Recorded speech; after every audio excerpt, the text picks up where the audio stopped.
Mon mari m'a dit qu'il en avait assez de faire du babysitting avec notre nouveau-né. S'il vous plaît, aidez-moi. Mon mari m'a dit qu'il en avait assez de s'occuper de notre nouveau-né, et je pense que j'ai commis la plus grande erreur de ma vie en l'épousant. J'ai 25 ans. J'ai rencontré mon mari quand j'avais 20 ans et qu'il en avait 30. Nous travaillions dans le même bureau, il était l'un des superviseurs et j'étais juste une stagiaire d'été essayant de comprendre ce que je voulais faire de ma vie. Même avec l'écart d'âge, notre relation a toujours semblé fonctionner. J'aimais le fait qu'il soit plus âgé et qu'il puisse me guider d'une manière qu'une personne de mon âge ne pouvait pas. Il était intelligent et charmant, et je suis tombée amoureuse de lui rapidement. Il m'a demandé en mariage après environ 8 mois de relation, et j'ai dit oui parce que je croyais sincèrement qu'il était l'homme le plus parfait que je puisse trouver. Il était calme, réfléchi, mûr et représentait tout ce que je pensais vouloir chez un partenaire. C'est pourquoi son comportement depuis que j'ai accouché est si choquant. Notre fille a 3 mois et elle a du mal à faire ses nuits. J'ai été la seule à me lever à chaque fois qu'elle pleurait. Après 2 semaines passées avec presque aucun sommeil, j'ai eu une discussion franche avec mon mari. Je lui ai dit que j'étais épuisé et que j'avais besoin de son soutien, surtout pendant cette période difficile. Il a soupiré et a dit que j'aurais dû m'attendre à cela de la part d'un nouveau-né, mais qu'il essaierait d'aider davantage. Il a effectivement commencé à se réveiller pour la consoler. Cela a duré exactement 1 semaine. Après cela, chaque fois que j'essayais de le réveiller, il grommelait et mettait un oreiller sur sa tête pour bloquer le bruit. Il m'a fait me sentir complètement seul dans ma propre maison. J'ai fini par appeler ma mère et ma belle-mère pour demander conseil. Toutes deux m'ont soutenu et semblaient sincèrement contrariées quand j'ai décrit ce qui se passait. Ma belle-mère a d'ailleurs appelé mon mari le lendemain et l'a réprimandé vertement au téléphone. Elle lui a dit qu'il devait prendre ses responsabilités et s'occuper de son enfant. Ces paroles l'ont poussé à agir. Il a commencé à se réveiller la nuit pour le bébé et à s'en occuper pendant la journée pour que je puisse prendre de courtes pauses. Mon mari m'avait dit de quitter mon emploi quand je suis tombée enceinte, j'étais donc à la maison avec notre fille 24 heures sur 24. Avoir ne serait-ce qu'1 heure ou 2 pour moi était une véritable bouée de sauvetage. Je pensais que les choses s'amélioraient enfin. J'avais tort. Après environ 3 semaines d'aide réelle, tout s'est effondré. Le bébé a commencé à pleurer au milieu de la nuit, et mon mari s'est soudainement redressé dans le lit et a hurlé à plein poumon qu'il en avait assez de tout cela. Ces cris n'ont fait que faire pleurer notre fille plus fort. Je me suis précipité dans la chambre du bébé et il m'a suivi, hurlant toujours. Il m'a traité de paresseuse. Il a dit qu'il en avait assez de faire du babysitting avec ce sale gosse et que c'était le devoir d'une épouse, pas le sien. Il a dit que je savais dans quoi je m'engageais quand je suis tombée enceinte et que j'étais déraisonnable d'attendre autant d'aide de sa part. Je n'ai pas discuté. Je suis resté là, tenant notre bébé hurlant et pleurant, pendant qu'il nous criait dessus dans le noir. J'ai dormi dans la chambre du bébé cette nuit-là. C'était la première fois que je me sentais véritablement effrayé par mon mari. J'ai commencé à lui en vouloir de plus en plus chaque jour. J'ai arrêté de lui demander de l'aide. J'ai cessé de lui parler de tout ce qui n'était pas absolument nécessaire. Je déambulais dans notre maison comme un fantôme, m'occupant seul de notre fille pendant qu'il jouait à des jeux vidéo, regardait la télévision ou sortait avec ses amis. Je me disais sans cesse que ce serait plus facile une fois que le bébé dormirait mieux. Je me répétais que je réagissais de manière excessive et que tous les nouveaux parents passaient par des moments difficiles. Puis, mardi dernier est arrivé. Ma belle-mère est venue à l'improviste pendant que mon mari était au travail. Elle m'a fait asseoir dans la cuisine et m'a demandé si tout allait bien. Je lui ai dit que tout allait bien. Elle m'a fixé pendant un long moment, puis a sorti son téléphone. Elle m'a dit que son fils l'avait appelé la veille pour se plaindre de moi. Elle a dit qu'il lui avait dit que j'étais une mère inapte et qu'il envisageait de demander la garde exclusive de notre fille. Elle a ajouté qu'il lui avait dit qu'il documentait tout ce que je faisais de mal depuis la naissance du bébé et qu'il avait déjà parlé à un avocat. Les mains de ma belle-mère tremblaient tandis qu'elle me montrait les SMS. Elle a dit qu'elle n'en croyait pas un mot et qu'elle savait exactement qui était réellement son fils. Elle a dit que c'était pour cela qu'elle était venue sans le prévenir. Je suis resté là, les yeux rivés sur son téléphone, lisant des messages où mon mari me décrivait comme mentalement instable, négligente et potentiellement dangereuse pour notre enfant, des messages où il expliquait comment il se présenterait comme le parent responsable qui faisait de son mieux pendant que sa femme, folle, s'effondrait. Ma belle-mère m'a pris la main et m'a dit d'écouter très attentivement. Elle a dit qu'elle allait me dire quelque chose sur son fils qu'elle aurait dû me dire avant même que je l'épouse. Quelque chose sur son premier mariage que toute la famille avait reçu l'ordre de ne jamais mentionner. Elle a tendu le bras sur la table de la cuisine et a posé sa main sur la mienne. Ses doigts étaient froids et elle tremblait un peu. Elle m'a dit que je devais m'asseoir et vraiment écouter, car ce qu'elle s'apprêtait à me dire allait changer tout ce que je pensais savoir sur l'homme que j'avais épousé. J'étais déjà assise, mais j'ai quand même rapproché ma chaise de la table. Ma fille dormait dans son couffin à côté de moi, et je l'entendais respirer doucement. Ma belle-mère a pris une profonde inspiration et a dit que son fils avait déjà été marié. Ces mots n'avaient aucun sens au début, je l'ai juste regardé fixement. Elle a dit que le nom de sa première femme était Mariana Thornton et que le mariage s'était mal terminé après qu'il eût essayé de contrôler chaque aspect de sa vie. Elle a dit que Mariana était jeune comme moi quand ils se sont rencontrés et qu'il avait utilisé avec elle les mêmes tactiques qu'avec moi maintenant, l'isolement, la critique et la façon dont il lui faisait croire qu'elle était folle parce qu'elle demandait un soutien de base. J'ai senti mon estomac se nouer. Ma belle-mère a de nouveau sorti son téléphone et a fait défiler d'autres messages. Elle a tourné l'écran vers moi et j'ai vu des SMS de mon mari à son intention concernant Mariana. Il écrivait que Mariana était devenue folle après la naissance de leur bébé. Il disait qu'il devait tout documenter pour les tribunaux parce qu'elle était instable. La voix de ma belle-mère s'est brisée quand elle a avoué qu'elle l'avait cru à l'époque. Elle a dit qu'elle n'avait pas soutenu Mariana quand elle en avait besoin et qu'elle le regrettait chaque jour. Elle a dit qu'elle avait regardé son fils détruire la confiance de cette femme et la peindre comme inapte alors qu'en réalité, il voulait simplement le contrôle. J'ai baissé les yeux sur les SMS et je me suis senti mal. Les mots étaient presque identiques à ce qu'il disait de moi maintenant, mère inapte, instable, dangereuse pour l'enfant. C'était comme lire un script qu'il avait déjà utilisé. Ma belle-mère a continué à parler. Elle a dit que Mariana avait lutté seule pendant des mois pour prouver qu'elle était une bonne mère pendant que mon mari montait son dossier contre elle. Elle a dit que le père de Mariana, Elliot, avait fini par s'en mêler et avait engagé un avocat qui savait quoi chercher. L'avocat avait trouvé toute la documentation de mon mari et avait immédiatement compris le schéma. Les difficultés normales de nouveaux parents étaient notées et déformées pour ressembler à des preuves de maladie mentale. Un bébé qui pleure était décrit comme une preuve de négligence. Une maison en désordre était présentée comme des conditions de vie dangereuses. L'experte en matière de garde a également vu clair dans son jeu. Elle a reconnu que mon mari créait une histoire fausse pour prendre le contrôle de la situation de garde. Elle a vu qu'il ne voulait pas réellement éduquer l'enfant, il voulait gagner. Ma belle-mère a dit que le rapport de l'experte était clair sur les agissements de mon mari et recommandait que Mariana obtienne la garde exclusive. Mon mari n'était autorisé qu'à des visites supervisées parce que l'experte ne lui faisait pas confiance seul avec le bébé. Il est allé à 2 de ces visites, puis a cessé de venir complètement. Il a abandonné son propre enfant plutôt que d'accepter de ne plus pouvoir contrôler la situation. On a dit à la famille de ne jamais mentionner ce mariage ou cet enfant à qui que ce soit. Mon mari disait que c'était trop douloureux d'en parler et qu'il voulait repartir à zéro. Ma belle-mère a dit que tout le monde avait accepté parce qu'il croyait sa version des faits. Elle a dit qu'elle savait mieux maintenant. Elle a dit qu'elle le voyait me faire exactement la même chose et qu'elle ne pouvait pas rester silencieuse cette fois. Je suis restée assise là, tenant ma fille endormie, et tout s'est mis en place dans ma tête. La demande en mariage rapide après seulement 8 mois. L'écart d'âge qui le faisait paraître plus mûr et stable. Son insistance pour que je quitte mon travail quand je suis tombée enceinte, pour que je sois financièrement dépendante de lui. La façon dont il aidait juste assez pour bien paraître quand quelqu'un regardait, mais s'arrêtait dès que la pression retombait. La crise de cris dans la chambre du bébé qui semblait sortir de nulle part, mais qui était probablement planifiée pour me faire paraître instable si je réagissais. La documentation qu'il constituait en ce moment même alors que je pensais que nous traversions juste une mauvaise passe. Tout était délibéré. Tout était calculé. Il l'avait déjà fait et il recommençait. Ma belle-mère a fouillé dans son sac et a sorti un morceau de papier avec un numéro de téléphone. Elle a dit que c'était le numéro d'Elliot Thornton et que je devais l'appeler aujourd'hui.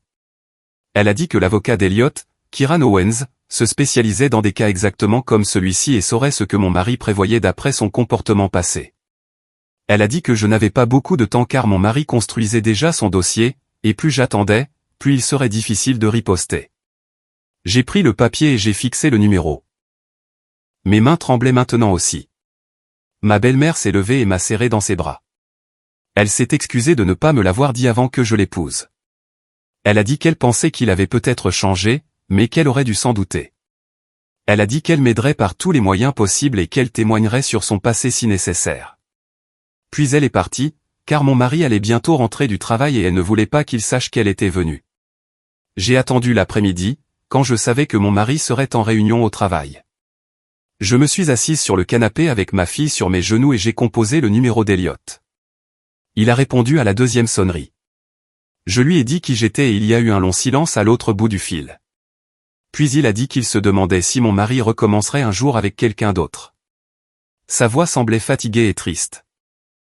Il a dit que Mariana avait eu beaucoup de mal à refaire confiance aux gens après ce que mon mari lui avait fait subir. Il a dit que la bataille pour la garde avait détruit sa confiance en elle, même si elle avait gagné à la fin. Il a dit qu'elle avait passé des années en thérapie pour essayer de réparer les dégâts causés par mon mari, qui lui avait fait croire qu'elle était une mauvaise mère. Elliot m'a demandé si mon mari documentait des choses et portait des accusations sur mes capacités de parent. J'ai dit oui. Il a demandé s'il m'avait isolé de mon travail et de mon réseau de soutien. J'ai dit oui. Il a demandé s'il aidait juste assez pour faire bonne figure, mais me rejetait ensuite la faute surtout quand personne ne regardait. J'ai dit oui à cela aussi. Elliot m'a dit que Mariana avait vécu l'enfer pendant leur bataille pour la garde parce qu'elle n'avait pas agi assez tôt. Il a dit qu'au moment où elle avait réalisé ce qui se passait, mon mari avait des mois de documentation et avait déjà convaincu certaines personnes qu'elle était instable. Il a dit que je devais contacter Kieran Owens immédiatement et commencer ma propre documentation avant que mon mari ne puisse construire davantage son dossier mensonger. Il a dit que Kieran saurait exactement ce que mon mari prévoyait parce qu'il l'avait déjà vu. Il m'a donné le numéro direct de Kieran et m'a dit d'appeler tout de suite. Il m'a dit de ne pas attendre un seul jour de plus. J'ai appelé Kieran dès que j'ai raccroché avec Elliot. L'assistante de Kieran a répondu et j'ai expliqué qui j'étais et pourquoi j'appelais. Elle m'a mise en attente moins d'une minute, puis Kieran a pris l'appel. Il a dit qu'Elliot venait de lui envoyer un SMS pour lui dire de s'attendre à mon appel. Il a dit qu'il avait un créneau le lendemain matin si je pouvais venir. J'ai dit oui immédiatement. Il m'a dit d'apporter toute documentation que j'avais, y compris les SMS que ma belle-mère m'avait montrés. Il m'a dit de noter tout ce dont je pouvais me souvenir concernant le comportement de mon mari depuis la naissance du bébé. Chaque fois qu'il refusait d'aider. Chaque fois qu'il criait.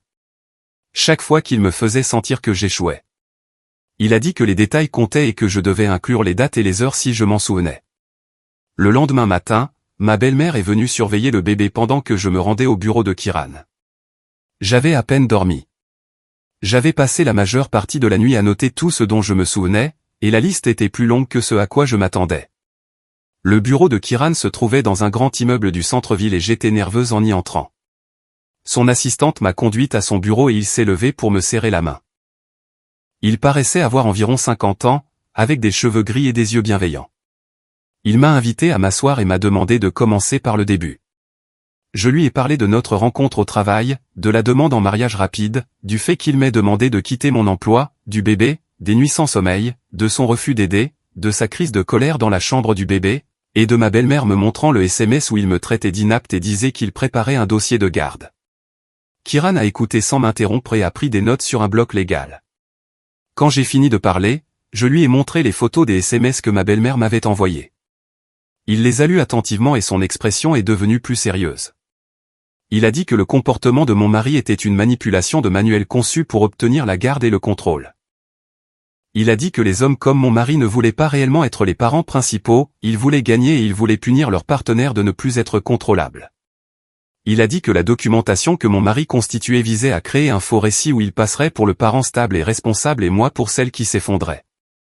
Il a dit que les tribunaux de la famille voyaient ce genre de choses plus souvent qu'on ne le pensait, mais que c'était difficile à prouver à moins de savoir quoi chercher. Il m'a demandé si j'avais ma propre documentation. Je lui ai montré la liste que j'avais écrite la veille. Il l'a lu et a hoché la tête. Il a dit que c'était un bon début, mais que je devais être plus détaillé à l'avenir. Il a sorti un carnet et me l'a tendu.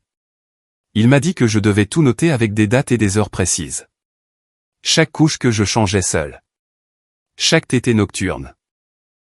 Chaque fois que mon mari jouait aux jeux vidéo pendant que je suppliais pour de l'aide. Chaque fois qu'il sortait avec des amis alors que je restais à la maison épuisé. Il a dit que je devais prendre des photos de l'appartement montrant les articles pour bébé et les preuves des soins prodigués. Il a dit que je devais documenter la répartition inégale du travail de manière concrète pour qu'il soit difficile de la contester. Kiran s'est adossé à sa chaise et a expliqué que mon mari avait probablement documenté les difficultés normales des nouveaux parents en les présentant comme des preuves d'instabilité. Un bébé qui pleure parce que les bébés pleurent serait noté comme moi étant incapable de calmer l'enfant. Un salon en désordre parce que j'étais trop fatigué pour nettoyer serait décrit comme de la négligence. Les moments où j'étais irritable à cause du manque de sommeil seraient enregistrés comme des problèmes de colère. Il a dit que mon mari prendrait des réactions humaines normales à une situation impossible et les déformerait pour étayer son récit selon lequel je serais inapte. Kiran a dit que je devais commencer à construire mon propre dossier qui montrerait la vérité, que je m'occupais seul de l'enfant, que mon mari refusait d'aider malgré le temps et la capacité qu'il avait, et que son explosion de colère dans la chambre du bébé était ce qui rendait réellement notre foyer instable. Il a ajouté que je devais aussi documenter tout autre comportement de contrôle, le fait qu'il m'ait fait quitter mon travail, la façon dont il m'isolait de tout soutien, et tout contrôle financier qu'il exerçait.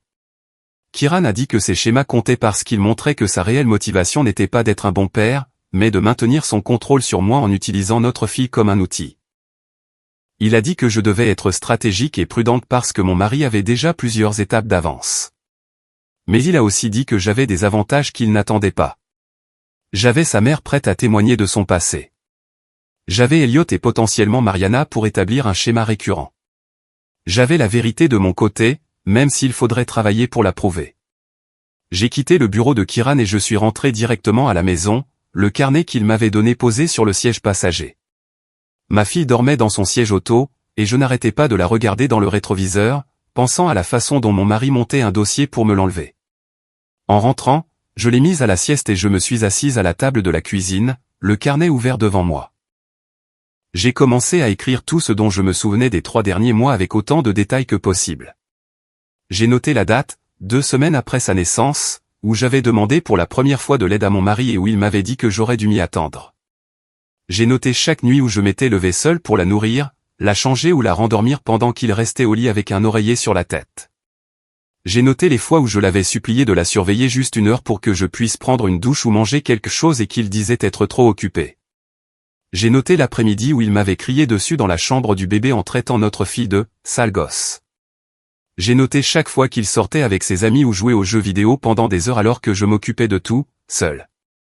Le schéma est devenu si clair une fois tout écrit. 3 mois où j'avais tout fait alors qu'il n'avait presque rien fait d'autre que se plaindre. 3 mois où il avait traité la paternité comme une corvée ennuyeuse qu'il pouvait éviter s'il l'ignorait assez longtemps. J'ai rempli 12 pages de ce carnet et j'avais des crampes à la main quand j'ai fini. Le lendemain matin, j'ai appelé Kiran et je lui ai dit que j'avais tout noté. Il a dit que c'était bien et que je devais continuer chaque jour.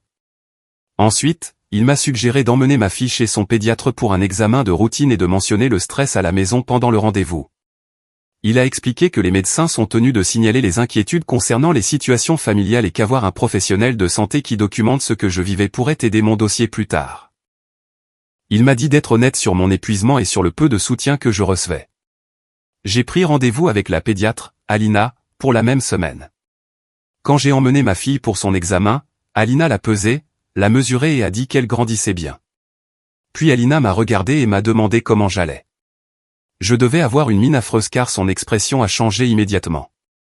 Elle m'a demandé si je dormais assez et si j'avais de l'aide à la maison. J'ai essayé de contenir mes émotions, mais j'ai éclaté en sanglots dans la salle d'examen. Je lui ai tout dit. Je lui ai parlé des nuits blanches et du refus de mon mari d'aider. Je lui ai parlé de ses cris dans la chambre du bébé. Je lui ai dit que je me sentais complètement seul alors que j'étais marié. Alina a tout écouté et a pris des notes dans son ordinateur. Elle m'a dit que ce que je vivais était vraiment difficile et que demander de l'aide avec un nouveau-né était tout à fait normal et sain. Elle a dit que les nouveaux parents sont censés travailler ensemble et que ce n'était pas normal que je gère tout toute seule. Elle m'a demandé si je me sentais en sécurité à la maison et j'ai dit oui, mais que je n'en étais plus tout à fait sûr. Elle a pris d'autres notes et m'a dit qu'elle documentait tout ce que j'avais partagé parce qu'elle voulait s'assurer que ma fille et moi ayons le soutien nécessaire. En quittant ce rendez-vous, j'ai senti que quelqu'un me croyait enfin et voyait ce qui se passait réellement. Mon mari est rentré du travail plus tard et a agi comme si de rien n'était. Il m'a demandé comment s'était passée ma journée et m'a souri comme si nous étions une famille normale et heureuse. Je lui ai dit que le bébé avait eu un examen et que tout allait bien. Il a dit que c'était bien, puis est allé au salon pour allumer la télévision. Je suis resté dans la cuisine à le regarder et j'ai réalisé qu'il n'avait aucune idée que sa mère m'avait parlé de ses plans. Il ne savait pas que j'avais parlé à Elliot ou rencontré Kiran. Il pensait qu'il contrôlait toujours la situation et que je n'étais que sa femme fatiguée qui continuerait à faire ce qu'il voulait. Je devais faire en sorte que cela reste ainsi pendant que je me préparais.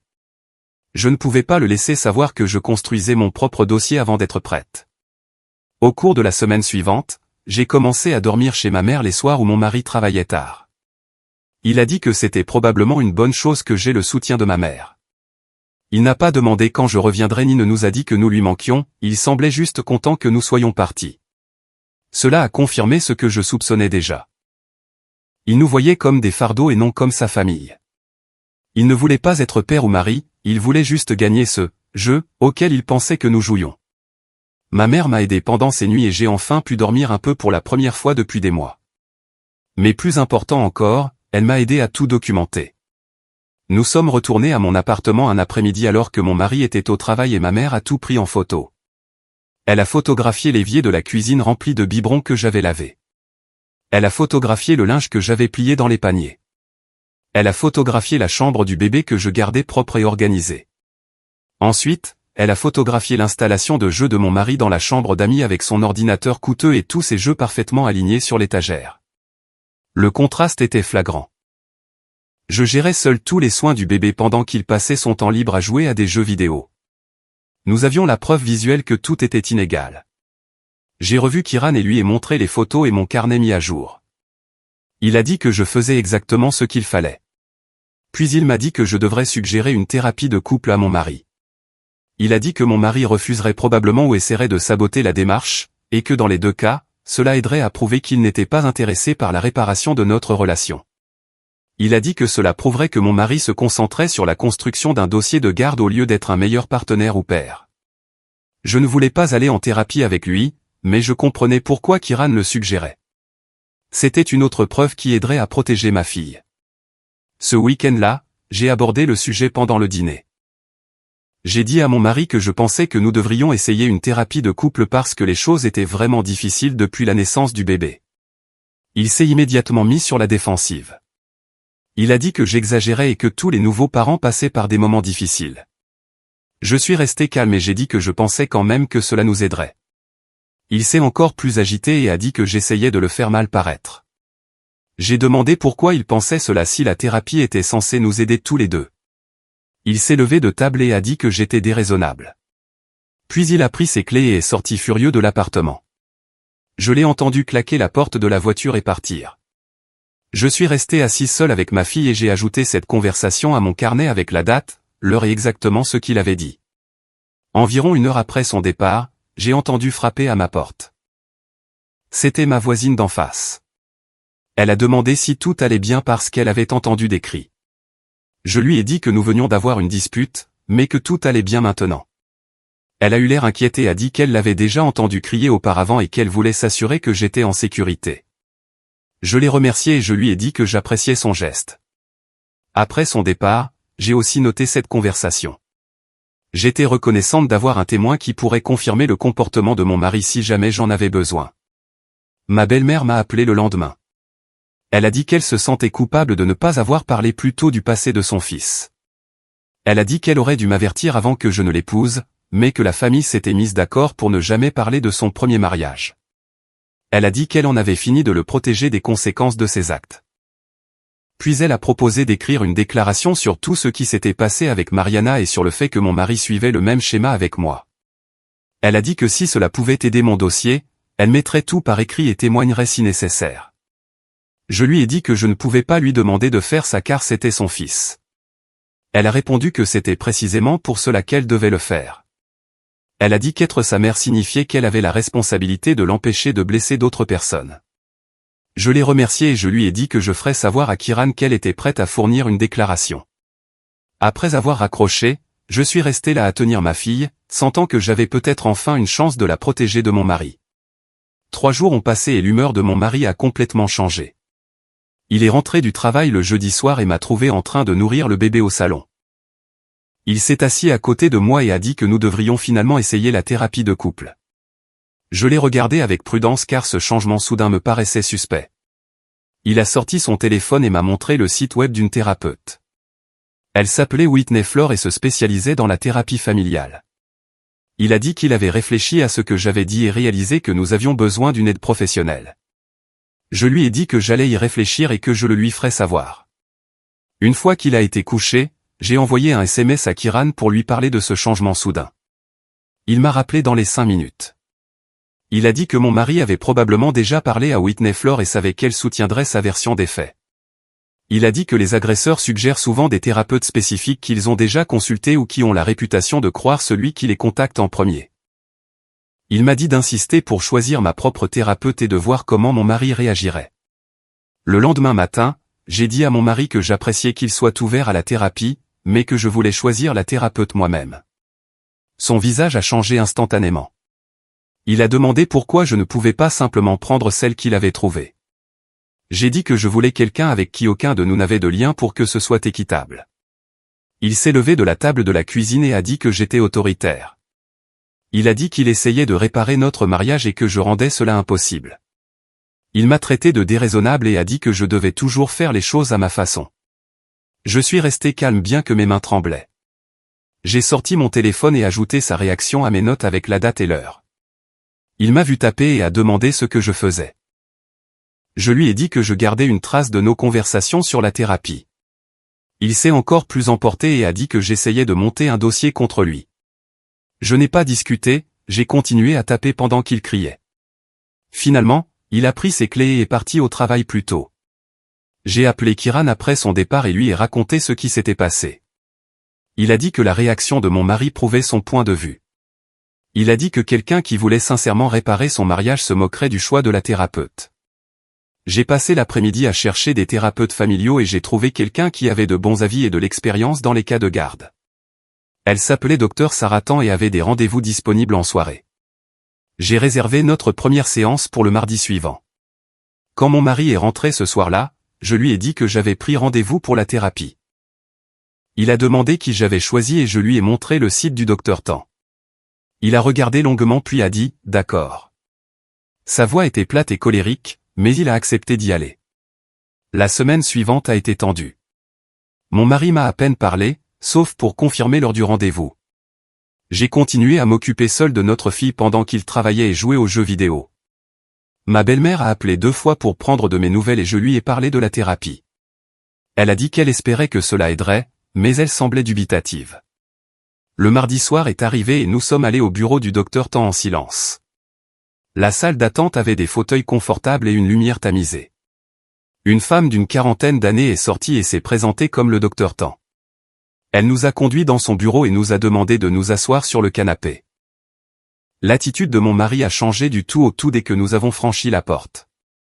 Il a souri au Dr Tan et lui a serré la main chaleureusement. Il s'est assis et a immédiatement commencé à dire à quel point il était inquiet pour moi. Il a dit que j'étais tellement stressé depuis la naissance du bébé qu'il ne savait plus comment m'aider. Il a dit qu'il essayait de me soutenir, mais que je le repoussais. Il a dit qu'il aimait notre fille plus que tout et qu'il voulait seulement que notre famille soit heureuse. Je l'écoutais mentir et je me sentais mal. Le Dr Tan s'est tourné vers moi et a demandé ma perspective. Je lui ai parlé des nuits blanches et du fait de m'occuper seul du bébé. Je lui ai parlé de mon mari nous criant dessus au milieu de la nuit et traitant notre fille de « sale gosse ». Mon mari m'a interrompu pour dire que j'exagérais. Il a dit « Tous les nouveaux parents sont parfois frustrés et j'ai fait d'un seul mauvais moment une affaire d'État ». Le Dr Tan a levé la main et lui a demandé de me laisser finir. J'ai continué à expliquer comment il refusait d'aider et passait son temps libre à jouer alors que j'étais épuisé. Mon mari a secoué la tête comme si j'étais dramatique. Le Dr Tan a commencé à poser des questions spécifiques. Elle a demandé qui s'occupait des tétés de nuit. J'ai dit que je les faisais toutes. Elle a demandé qui changeait les couches la journée. J'ai dit que c'était moi. Elle a demandé qui emmenait le bébé aux rendez-vous médicaux. J'ai dit que c'était moi. Elle a demandé à mon mari si c'était exact. Il a dit qu'il aidait quand il le pouvait, mais qu'il devait travailler. Le Dr Tan a demandé quels étaient ses horaires de travail. Il a dit de 9h à 17h en semaine. Elle a demandé ce qu'il faisait le soir. Il a dit qu'il avait besoin de temps pour décompresser après le travail. Elle a demandé combien de temps il passait chaque jour à s'occuper directement du bébé. Il a dit que cela variait. Elle a demandé un chiffre précis. Il a dit peut-être 1 heure. J'ai dit que c'était généreux et que c'était plutôt 20 minutes. Le docteur Tan a pris des notes. Elle m'a demandé combien d'heures par jour je passais à m'occuper du bébé. J'ai dit pratiquement toutes, sauf quand elle dormait. Elle a demandé si j'avais des pauses. J'ai dit seulement quand ma mère venait. Elle a demandé à quelle fréquence. J'ai dit 1 ou 2 fois par semaine pendant 1 heure ou 2.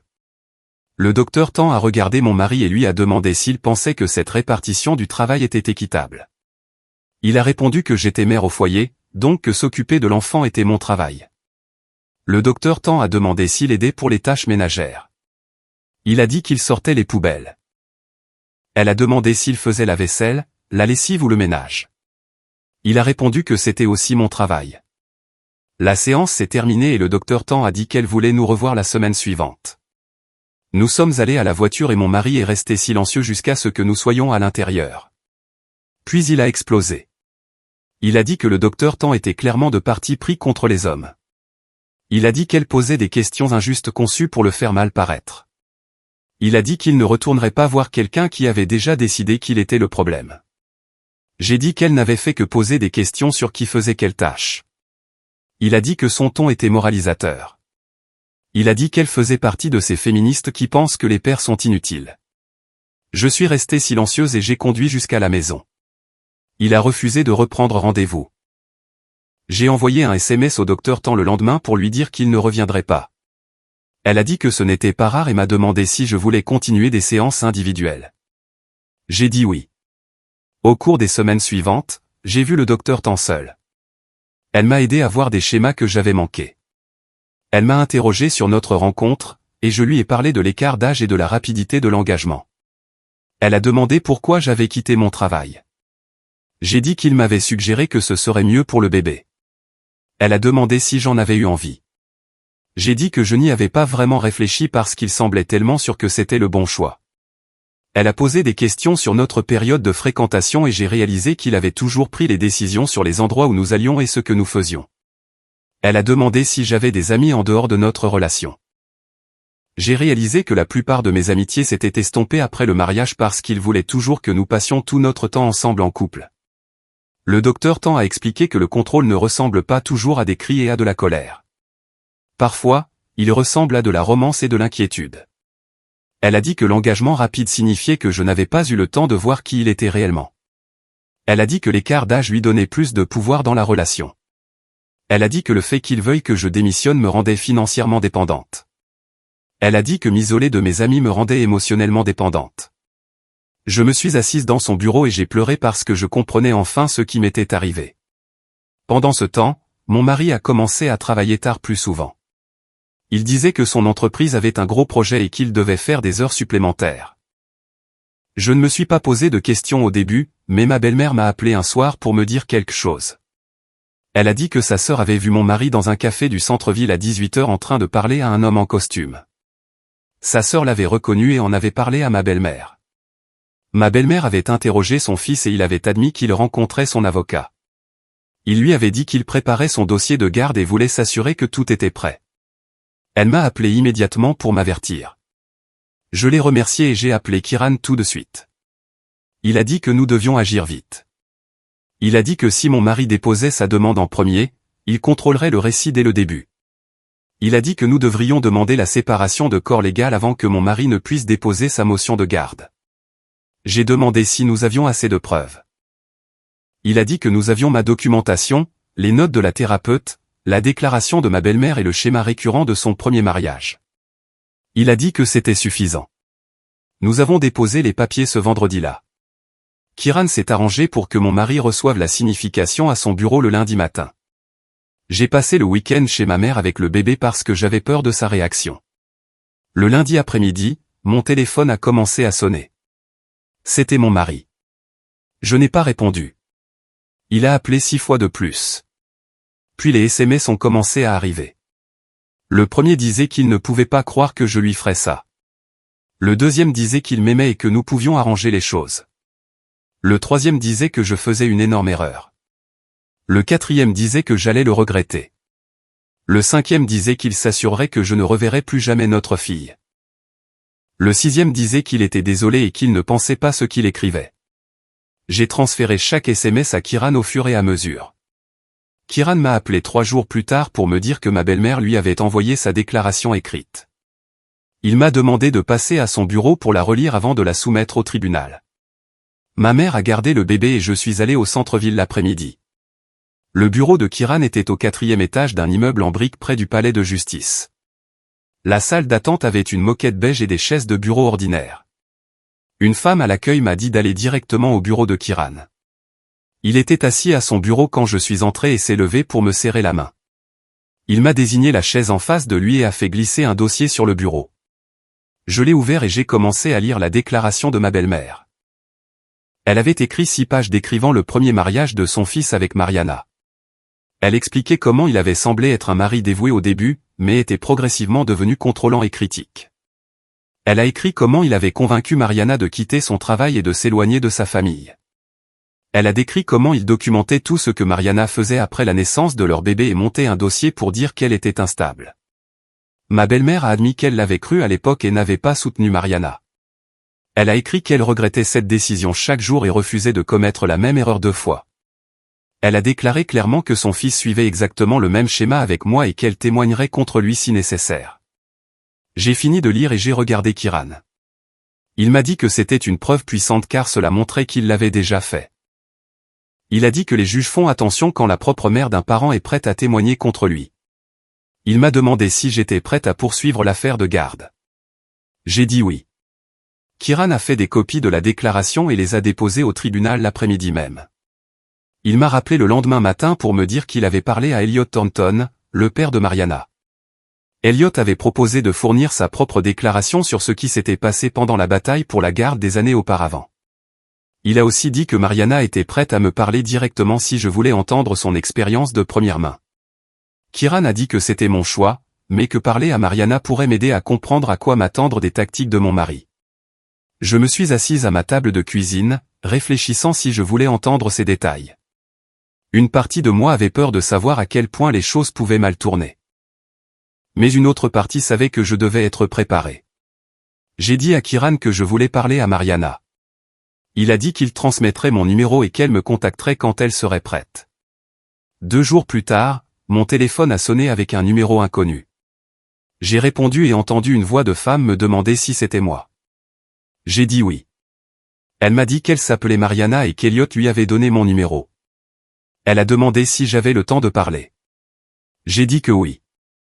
Nous sommes restés au téléphone pendant 2 heures. Mariana a décrit exactement ce que je vivais avec lui. Elle m'a parlé de la documentation qu'il tenait, des accusations qu'il portait, de la façon dont il essayait de l'isoler. Elle a dit qu'il agissait comme un père parfait en public mais refusait d'aider à la maison. Elle a dit qu'il disait à tout le monde qu'elle était mentalement instable et négligeait leur bébé. Elle a dit qu'il avait convaincu certaines personnes de leur entourage qu'elle était le problème. Mais ensuite elle a dit que son père s'en était mêlé et avait engagé un avocat qui avait vu clair dans la manipulation. Elle a dit que l'experte en matière de garde avait interrogé plusieurs personnes et reconnu le schéma de contrôle. Elle m'a averti que mon mari essaierait de me provoquer pour obtenir des réactions qu'il pourrait utiliser contre moi au tribunal.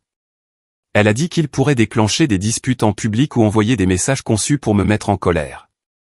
Elle m'a dit de rester calme quoi qu'il fasse et de tout documenter. Elle a dit que le plus important était de se concentrer sur les besoins de ma fille et de laisser mon mari révéler son vrai caractère par ses propres actes. Je l'ai remerciée et elle a dit qu'elle était heureuse de m'aider. Elle m'a dit de l'appeler n'importe quand si j'avais besoin du soutien de quelqu'un qui comprenait ce que je traversais. Après avoir raccroché, je me suis assise sur mon canapé et j'ai pleuré pendant 20 minutes, mais c'était des larmes différentes d'avant. Je ne pleurais pas parce que je me sentais impuissante. Je pleurais parce que quelqu'un d'autre avait survécu à cela, et je savais que je le pourrais aussi. Les semaines suivantes ont été étranges parce que je savais ce que mon mari prévoyait, mais il ne savait pas que je le savais. Je suis resté calme et concentré sur les soins de notre fille.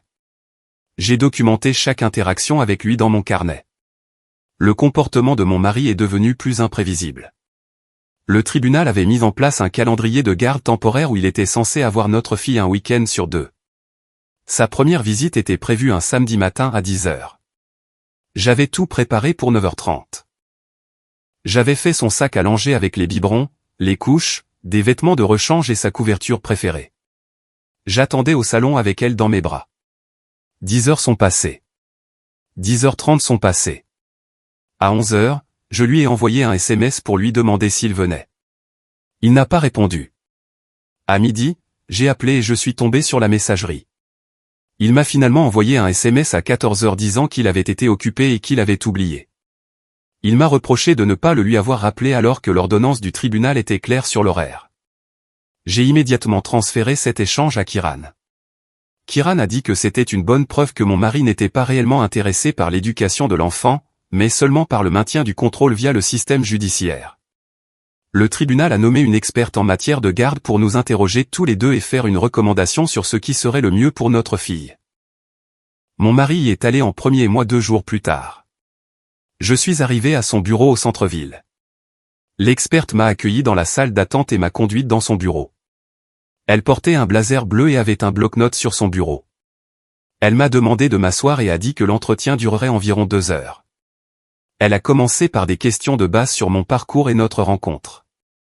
Puis elle a posé des questions sur la routine quotidienne de notre fille et sur qui gérait quelle responsabilité.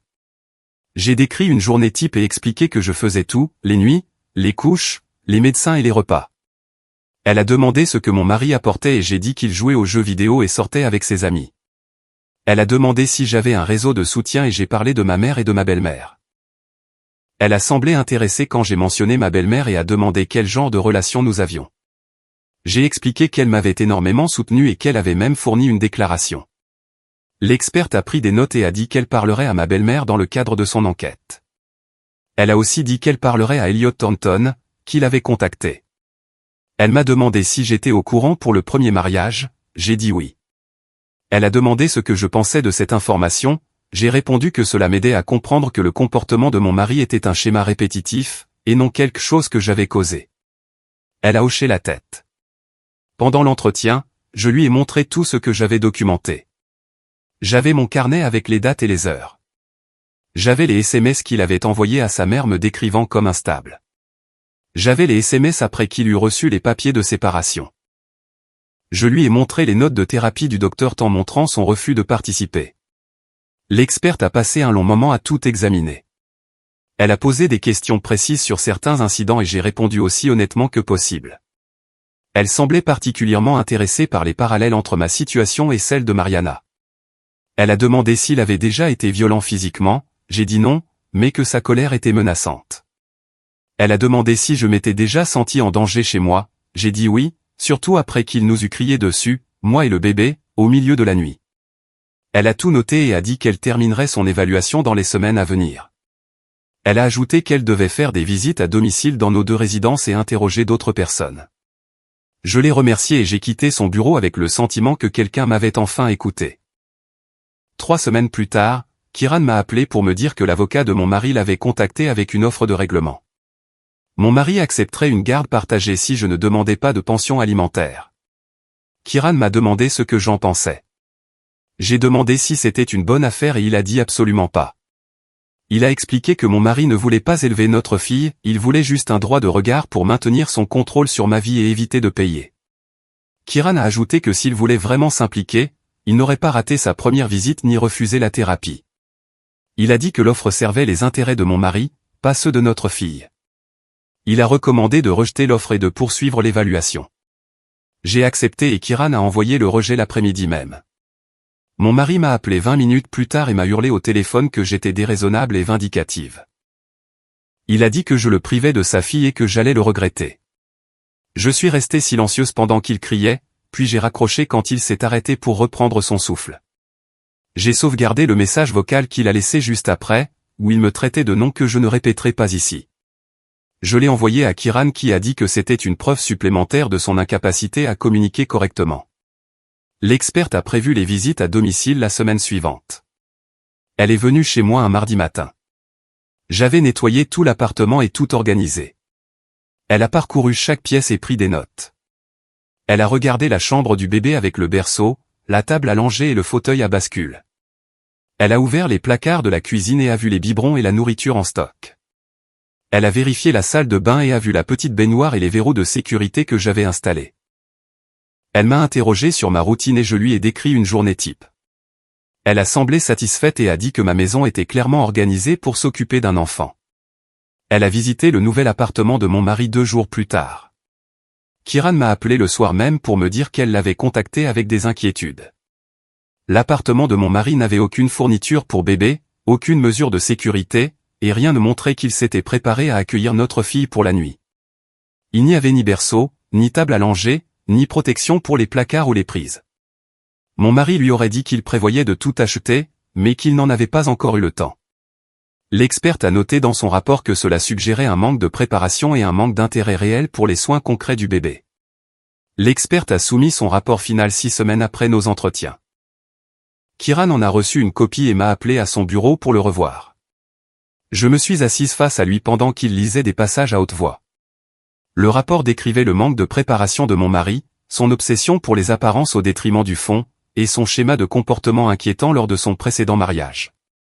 L'experte écrivait qu'il semblait plus intéressé par le fait de gagner une bataille juridique que par le bien-être de notre fille. Elle notait ses visites manquées, son refus de thérapie et son style de communication agressif. Elle mentionnait les déclarations de ma belle-mère et d'Elliot Thornton établissant un schéma de manipulation. Sa recommandation était claire. Elle conseillait au tribunal de m'accorder la garde physique principale, avec des visites supervisées pour mon mari un week-end sur 2. Elle recommandait qu'il suive des cours de parentalité avant toute garde non supervisée. Kiran m'a regardé et m'a dit que c'était le meilleur résultat espéré. Il a ajouté que le tribunal suit presque toujours les recommandations de l'expert, sauf preuve contraire flagrante. J'ai senti un immense soulagement. La réaction de mon mari au rapport a été immédiate et explosive. Kiran m'a dit le lendemain qu'il avait renvoyé son avocat pour en prendre un nouveau, connu pour être agressif et mener les dossiers jusqu'au procès même quand un accord est préférable. Kiran a dit que c'était une réaction classique des gens qui ne supportent pas de perdre le contrôle. Il m'a dit de ne pas m'inquiéter car le mal était fait. Le tribunal avait une évaluation professionnelle objective de ses capacités et de son comportement manipulateur. Aucune agressivité légale ne pouvait changer ce que l'experte avait documenté. Nous avions les déclarations, les SMS, les notes de thérapie et le passé. Kiran a dit que nous étions en position de force. Je l'ai remercié et j'ai raccroché. J'ai regardé ma fille dormir et je lui ai promis de la protéger quoi qu'il arrive. L'audience a eu lieu 3 semaines après le rapport. J'étais à côté de Kiran et mon mari était en face avec son nouvel avocat. La salle était plus petite que prévu, avec des panneaux en bois et des néons blafards. Ma belle-mère était derrière moi et je sentais sa présence comme un soutien solide. La juge est entrée. C'était une femme d'une 50aine d'années, les cheveux gris en chignon serré et des lunettes de lecture autour du cou. Elle a dit aux avocats de commencer. L'avocat de mon mari l'a appelé à la barre en premier. Il y est allé la tête haute, en costume sombre, l'air professionnel. Son avocat l'a interrogé sur sa relation avec notre fille, et il a parlé de son amour pour elle, de son désir d'être présent, et de son cœur brisé parce que je l'en empêchais. Il a dit que j'avais retourné sa propre mère contre lui avec des mensonges. Il a dit que je manipulais tout le monde pour le faire passer pour le méchant alors qu'il voulait juste être un bon père. Sa voix tremblait au bon moment et il regardait la juge. Je le regardais jouer la comédie et j'avais mal au cœur car je savais exactement ce qu'il faisait. La juge a pris des notes et lui a posé des questions sur son emploi du temps et son logement. Il a répondu avec aisance, expliquant qu'il préparait son appartement et qu'il s'engageait à suivre tous les cours requis. Puis Kiran s'est levé pour le contre-interrogatoire. Il l'a interrogé sur son premier mariage. L'avocat de mon mari a immédiatement objecté, disant que ce n'était pas pertinent. La juge a rejeté l'objection et lui a ordonné de répondre. Il s'est agité sur son siège et a dit que son premier mariage avait mal fini car son ex-femme avait de graves problèmes de santé mentale. Kiran a demandé s'il avait eu des enfants, il a dit oui, une fille. Kiran a demandé à quelle fréquence il voyait sa première fille et le silence s'est fait dans la salle. Mon mari a regardé son avocat, puis Kiran, et a dit que c'était compliqué. Kiran a répété la question. Mon mari a fini par dire qu'il ne l'avait pas vue depuis plusieurs années car l'accord de garde rendait les choses trop difficiles. Kiran a demandé si cet accord incluait des visites supervisées, et mon mari est devenu rouge. Il a admis que oui, au début, mais a prétendu que c'était parce que son ex-femme avait empoisonné l'experte contre lui. La juge s'est penchée en avant et lui a demandé directement pourquoi il avait arrêté de venir aux visites s'il tenait tant à être père. Il a bégayé que la supervision était humiliante et coûteuse, et que son ex-femme rendait tout impossible. La juge a pris une note et lui a dit qu'il pouvait descendre. Kiran a ensuite appelé ma belle-mère. Elle s'est avancée lentement et a prêté serment. Sa voix tremblait en donnant son nom, mais elle a regardé la juge bien en face. Kiran l'a interrogée sur le premier mariage de son fils, et elle a décrit le même schéma que celui que j'avais vécu, les accusations d'instabilité mentale, la documentation, les tentatives de contrôle et d'isolement. Elle a dit qu'elle l'avait cru à l'époque et qu'elle le regrettait profondément car elle l'avait vu détruire une femme bien qui essayait juste d'être mère. Elle a dit que quand je l'avais appelée, elle avait reconnu le schéma immédiatement et savait qu'elle ne pouvait plus se taire. L'avocat de mon mari a suggéré qu'elle était contre son propre fils, mais elle l'a coupé en disant qu'elle aimait son fils, mais qu'elle aimait la vérité davantage. Elle a dit qu'elle ne pouvait pas le regarder briser une autre femme et un autre enfant comme il l'avait fait avec Mariana. La juge l'a remerciée. Mariana a été appelée ensuite et j'ai vu mon mari pâlir. Elle est entrée dans une robe bleue simple, les cheveux attachés. Elle avait l'air nerveuse mais déterminée. Elle a décrit son mariage, le charme, l'engagement rapide, l'insistance pour qu'elle démissionne, l'explosion après la naissance du bébé. Elle a parlé des accusations, de la documentation et de la bataille qui avait suivi. Elle a dit que l'experte avait vu clair et recommandé des visites supervisées, auxquelles il n'était venu que 2 fois avant de disparaître de la vie de leur fille. La juge a demandé quel âge avait sa fille maintenant, Mariana a 17 ans. La juge a demandé s'il avait essayé de la contacter ces 5 dernières années, elle a dit « non, pas du tout ». La juge s'est tournée vers mon mari et lui a demandé pourquoi il avait abandonné son premier enfant s'il était si dévoué. Là, mon mari s'est levé sans qu'on l'y invite et a dit que Mariana mentait, qu'elle l'empêchait de voir sa fille, que le système était contre les pères. Son avocat a essayé de le faire rasseoir, mais il a continué à crier, disant que l'experte de l'époque était incompétente et que celle-ci aussi. Il disait que tout le monde était contre lui. La juge lui a ordonné de se taire. Elle a dit que le schéma était clair et pertinent. Elle a dit que son témoignage était contredit par plusieurs témoins, dont sa propre mère. Elle a ajouté que son manque de préparation et l'abandon de son premier enfant montraient ses vraies priorités. L'avocat a encore objecté, mais la juge a dit qu'elle en avait assez entendu. Elle a annoncé qu'elle m'accordait la garde physique principale avec des visites supervisées pour lui un week-end sur 2. Elle l'a condamné à payer une pension alimentaire et à suivre des cours de parentalité. Elle a précisé que la supervision continuerait jusqu'à ce qu'il prouve une présence constante et des interactions appropriées. Mon mari s'est levé en criant que c'était injuste, que le système était truqué. La juge l'a averti de se contrôler sous peine d'être poursuivi pour outrage. Il a pris sa mallette et a quitté la salle furieux sans regarder personne. La porte a claqué. J'ai ressenti un soulagement immense.